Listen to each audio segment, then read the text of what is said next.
एक गहरा जंगल था जिसमें हर तरफ गहरे पेड़, पत्तों की सरसराहट और जानवरों की अजीब आवाजें सुनाई देती थी। इस जंगल में एक बहुत पुराना राज छुपा था जो सिर्फ कुछ चुनिंदा लोगों को ही पता था। इसी जंगल के एक हिस्से में एक नन्हा बच्चा, चालाक बिल्ली, एक प्यारा सा खरगोश और एक शक्तिशाली हाथी रहते थे। एक दिन जब सूरज ढल रहा था और जंगल में एक अजीब सी शांति छा गई थी, तो उस बच्चे ने देखा कि बिल्ली कुछ परेशान सी लग रही थी। तो उस बच्चे ने पूछा, क्या हुआ बिल्ली? बिल्ली ने अपनी मोटी आंखों से उसकी तरफ देखा और धीरे से बोली, मुझे लगता है कि कुछ अजीब हो रहा है। जंगल के दूसरे हिस्से से अजीब आवाजें आ रही है। खरगोश जो वहां पास में ही गाजर खा रहा था, वो भी चौंक गया। मैंने भी सुना है, एक बड़ी सी परछाई जो पेड़ों के ऊपर से तेजी से चली गई। हाथी जो अक्सर शांत रहता था, उसने गहरी आवाज में कहा, ये जंगल बहुत पुराना है और इसमें एक ऐसी कहानी है जो आज तक किसी ने पूरी नहीं सुनी। तुम सबको पता है, यहाँ एक छुपी हुई झील है जिसमें एक पुरानी रूह रहती है। बिल्ली, खरगोश और बच्चा एक साथ थोड़ा पीछे हट गए और डर के मारे बच्चा बोला, क्या तुमने उसे देखा है? हाथी ने सर हिलाकर बोला, नहीं, मैंने नहीं देखा, पर सुना है। कई सालों पहले एक राजा था जो इस जंगल से गुजरा था।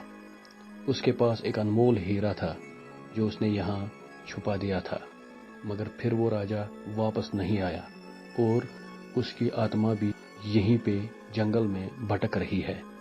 ये सुनकर बिल्ली ने अपनी मूंछें सहलाई और बोला, अगर ये सच है तो क्या हम उस झील तक जाकर देख सकते हैं? बच्चा थोड़ा डरा हुआ था, मगर उसकी क्यूरियोसिटी बढ़ गई थी। अगर सच में कुछ वहां है तो हमें पता करना चाहिए। हाथी ने थोड़ा सोचा और बोला, मगर रात होने का इंतजार करना पड़ेगा, रूह सिर्फ तभी दिखाई देगी। रात आ गई, चांद की रोशनी जंगल के पेड़ों से गुजर रही थी और चारों दोस्तों ने हिम्मत जुटाई और झील की तरफ बढ़ने लगे।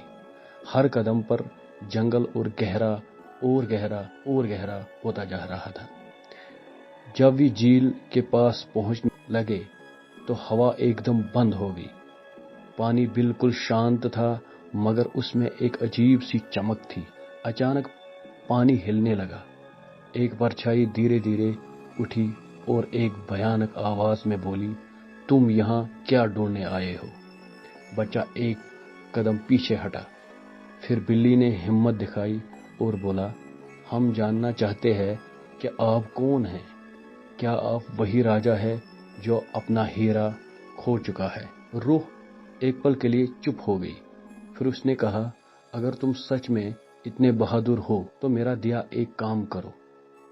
उस पेड़ के नीचे एक मूर्ति छुपी हुई है, उसे लेकर झील में डालो, तभी मुझे मुक्ति मिलेगी। सबने एक दूसरे की तरफ देखा। क्या ये एक चाल थी या सच में रूह को मुक्ति मिल जाएगी? बिल्ली, खरगोश और हाथी ने मिलकर मूर्ति निकाली और उसे झील में डाल दिया। जैसे ही मूर्ति पानी में डूबी, एक तेज रोशनी फैल गई और रूह एक पवन सी आवाज में बोली, धन्यवाद, अब मैं आजाद हूँ। और एक पल में सब कुछ शांत हो गया। झील फिर वैसी ही शांत हो गई जैसी पहले थी। और एक पल में सब कुछ शांत हो गया। झील फिर वैसे ही शांत हो गई जैसे पहले थी। सबने एक गहरी सांस ली और एक दूसरे की तरफ देखा। बच्चा हंसा और बोला, मुझे लगा था जंगल सिर्फ डराने के लिए है, मगर ये तो एक अनोखी कहानी है। सब हंसते हुए वापस लौट गए, एक नए अनुभव के साथ। जंगल अब भी वैसा ही था, मगर अब उनके दिलों में एक नया विश्वास था कि हिम्मत और दोस्ती से हर राज सुलझाया जा सकता है। तो आपको कहानी कैसी लगी, कमेंट सेक्शन में ज़रूर बता दीजिएगा। मिलते हैं एक नए वीडियो के साथ, तब तक के लिए गुड बाय।